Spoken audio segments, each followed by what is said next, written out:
Our next topic is active and passive voice. देखिए, normally जब हम बात करते हैं, हम किसी से कहते हैं कि मैंने ये काम नहीं किया, तो आप सिंपली भी बोल सकते हैं कि I have not done this work. लेकिन अगर आप पैसिव में बोलते हैं कि that this work has not been done by me, तो वो बेटर लगता है। या दूसरा सेंटेंस, आपसे कोई पूछ रहा है कि ये एप्पल किसने खाया, आपने कहा आई एट दिस एप्पल। अगर आप कहें कि this apple was eaten by me, तो सुनने में थोड़ा सा बेटर लगेगा कि आप पैसिव वॉइस को यूज कर रहे हैं। ये तो ऑप्शनल सेंटेंसेस हो गए जिन्हें कि आप एक्टिव या पैसिव में अपनी चॉइस से बोल सकते हैं। लेकिन कई बार सेंटेंसेस ऐसे भी जिनमें आप सिर्फ पैसिव वॉइस में ही बोल सकते हैं कि दूध गलती से गिर गया, तो आप बोलेंगे milk is spilled by mistake. तो यहाँ पैसिव के अलावा कोई ऑप्शन नहीं है, इसीलिए पैसिव वॉइस को सीखना भी बहुत ज़रूरी है। एंड मेक श्योर कि पैसिव वॉइस को सीखना बहुत ईजी है, क्योंकि यहाँ हम एक टेक्निक से इसे सीखने वाले हैं। सबसे पहले देख लेते हैं कि पैसिव वॉइस क्या होता है। अगर आप इस टॉपिक के लिए न्यू हैं तो मैं एक इंट्रोडक्शन दे देती हूँ कि मान लीजिए आपने बोला मैं पेपर पढ़ता हूँ, आई रीड द पेपर।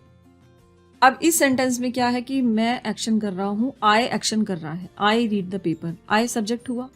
पर अगर इसे रिवर्स करके बोला जाए या दूसरे वे में बोला जाए तो होगा the paper is read by me. अब क्या होगा कि सब्जेक्ट तो आई ही रहेगा, लेकिन अब सब्जेक्ट एक्शन नहीं कर रहा। अब हमने पेपर को ज़्यादा इंपॉर्टेंस दे दी, पेपर सब्जेक्ट की प्लेस पर आ गया और सब्जेक्ट ऑब्जेक्ट की प्लेस पर आ गया, तो हमने कहा the paper is read by me. Meaning same है, बात के कहने का तरीका अलग है। ही शॉट द टाइगर को इस तरह बोला जा सकता है the tiger was shot by him. गाय दूध देती है, द काउ गिव्स मिल्क। या कहा जाए कि दूध गाय के द्वारा दिया जाता है, बात एक ही है, कहने का तरीका अलग है। द काउ गिव्स मिल्क और इधर होगा milk is given by the cow. अब इन सेंटेंसेस में हमें क्लियर है कि आई, ही, द काउ सब्जेक्ट हैं, जबकि पैसिव वॉइस में क्या होता है, सब्जेक्ट पर एक्शन किया जाता है। यानी सब्जेक्ट डायरेक्ट एक्शन नहीं कर रहा, उसके ऊपर एक्शन किया जा रहा है। तो इन्हें कैसे कन्वर्ट करते हैं, कैसे इनको यूज किया जाए, बहुत ही इजी टेक्निक है। लेकिन उससे पहले मेक श्योर कि आपको टेंस चाइल्ड पूरा का पूरा रिवाइज होना चाहिए कि प्रेजेंट इंडेफिनिट में आप एसओरीएस लगाते हैं, फिर सेकेंड फॉर्म, फिर will plus first form, is am plus ING, was were plus ING. ये सारे रूल्स आपको याद होने चाहिए। और अगर अभी तक आपने इन्हें याद नहीं किया है तो आप इस चार्ट को अच्छे से याद कर सकते हैं, तभी आपको पैसिव वॉइस समझ में आएगा।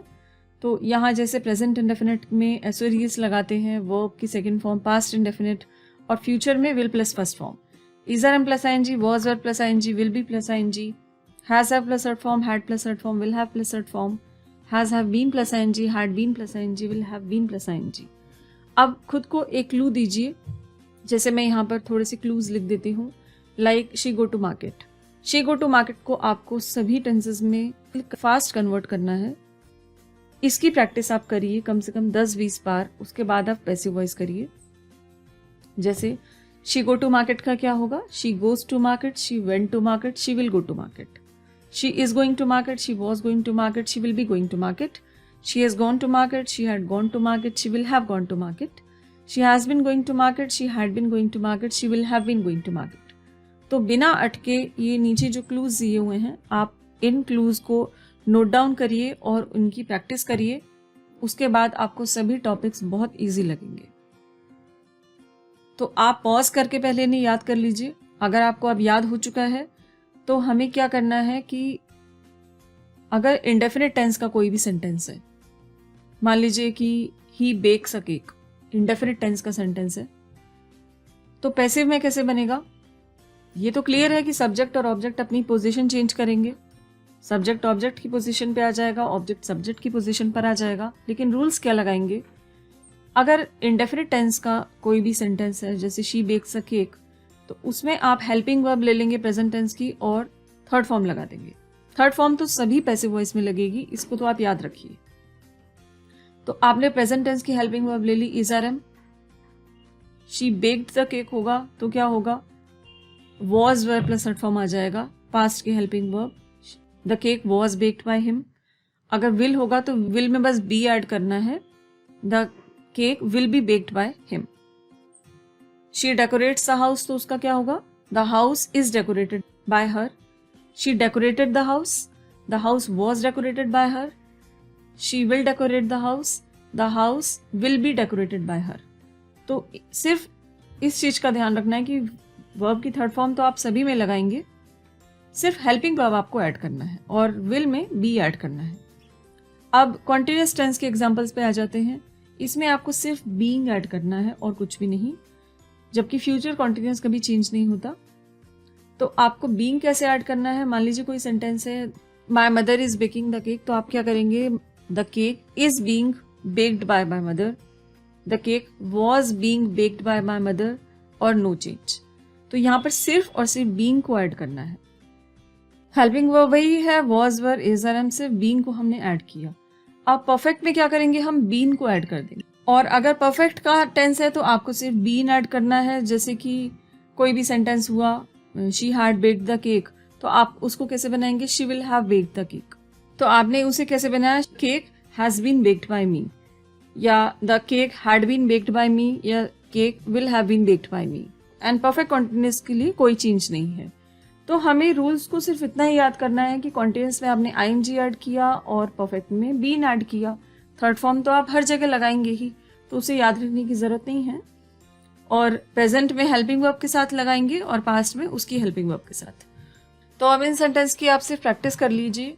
आपको अगर किसी भी सेंटेंस की आइडेंटिटी पता है कि उस सेंटेंस को कैसे आइडेंटिफाई करना है, जैसे ता से एंड होने वाले सेंटेंस इंडेफिनेट के होते हैं, प्रेजेंट इंडेफिनेट, तो आप उसको इजीली बना सकते हैं is are am plus third form लगाकर, I am fascinated by the movie. अगर पास्ट इंडेफिनेट है कि शैला ने उसे निर्देश दिए, शैला इंस्ट्रक्टेड हर, तो आप बोलेंगे she was instructed by Shaila. Was के साथ आपने थर्ड फॉर्म का यूज किया, I will buy the gift will be bought by me. तो यहां हमने देखा था कि विल के साथ आप बी और थर्ड फॉर्म का यूज करेंगे, इसीलिए will be by me. I am helping my mother. अब कॉन्टिन्यूअस टेंस के रूल्स क्या हैं, कोई भी सेंटेंस कॉन्टिन्यूअस टेंस में है तो आप उसमें बीइंग ऐड करेंगे। The gift is being given by me, so my mother is being helped bye me. I was cleaning the room, मैं कमरे की सफाई कर रहा था। अब इसको पैसिव में कैसे बोलेंगे, हमने देख लिया कि ये पास्ट कॉन्टिन्यूअस का टेंस है। पास्ट कॉन्टिन्यूअस में हमें सिर्फ बीइंग ऐड करना है, तो हम कैसे करेंगे, the room was being cleaned by me. I am going to make a cake, ये going to sentences है future के, तो इन्हें बनाएंगे the cake is going to be made by me। Simply आपने क्या किया है, सिर्फ थर्ड फॉर्म का यूज किया है। अब नेक्स्ट है I have mailed the gift, आपने कोई काम कर दिया है, अगर है आ गया तो प्रेजेंट परफेक्ट है। The gift has been mailed by me, तो बीन ऐड कर दिया, थर्ड फॉर्म आपको लगाना ही है और हैज के साथ।